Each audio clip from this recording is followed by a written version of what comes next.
Hello mga mare, tara, luto tayo. Quick, ulam idea naman. Ayan, hiwain natin yung carrots. Tapos next natin yung patatas. O, di ba? May pa-transition. Uso yan kasi. Makikigaya tayo sa uso. Charot. Ayan, pero tong sibuyas na to, ang kulit. Ayaw makisama. Ayan, sige. Dahil dyan, ikaw ang sample ng transition. 1, 2, 3, pak! O, di ba? Red, green bell pepper. Pero kahit ano naman ha. Gusto ko lang kasi aesthetic sa picture. Yan, simulan na nating magluto. Okay, yung oil ko, olive oil. Pero kahit anong oil naman. Wala lang, feeling ko lang healthy. Pero kahit ano, hindi naman din talaga overall yung dish na to, hindi naman siya healthy talaga. Kasi delatang nga, diba? Ayan, papa-brownin natin yung carrots, tsaka yung patatas. Papa-brownin lang natin. Ayan, chika ko na din kasi habang nagpapabrown tayo. Kaya ako napaluto nitong mabilisan na to kasi yung pagod ko nung bumaha dito sa amin ay sobra. Ayan, wait lang. Papabrownin muna natin yung bell pepper.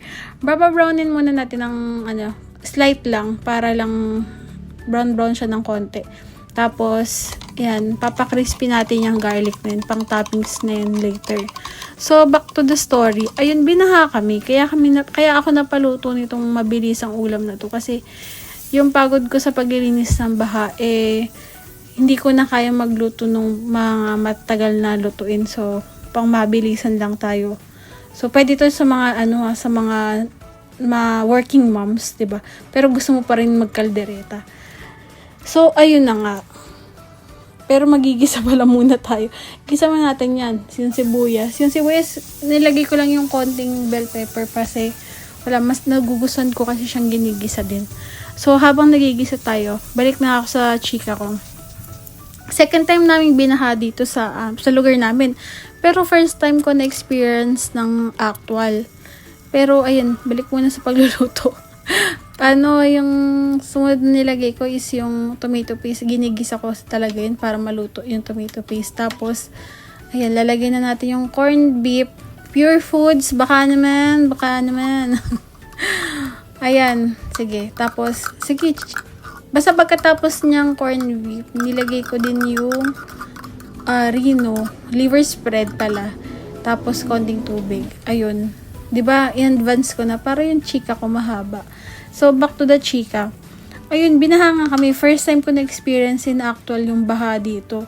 So, yung pagod ko, grabe. Sobra palang hirap mabaha, no? So, kawawa naman yung mga taon-taon binabaha. Kasi, maglilimas ka nung, yung mga natira yung duming natira ng baha. Tapos, pagkatapos mo maglinis, ibabalik mo yung mga gamit mo. So, grabe. Hindi siya kaya ng isang araw. So, nakakapagod. Tapos ngayon naglalabasan yung mga yung mga balita tungkol sa mga multi-million or multi-billion na proyekto ng gobyerno, 'di ba? Na hindi nagmamaterialize kasi binabaha pa din. Tapos ang worst, may mga ghost project pa. So grabe, nakakataas kilay kasi tayong mga taxpayer, grabe tayong magtrabaho. Sa totoo lang, gigising ka ng maaga, papasok ka. Yung iba, matatraffic pa kasi malayo pa yung bahay nila sa trabaho nila. Yung iba nga, may sakit pa, papasok pa para lang, hindi mababawasan yung sahod. Tapos, tong mga, hindi naman lahat ha. May mga politician na, getting rich from citizens' hard-earned money. Ay, it's very disgusting. Diba? Nakakainis. Pero ayan, dahil dyan sa bahanay napaluto ko ng kalderetang corned beef. Ayan, tapos na.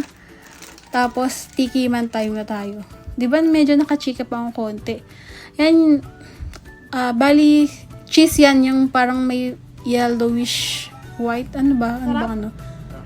O, diba? Masarap daw sabi ng husband ko. Bye! Salamat sa pakinig.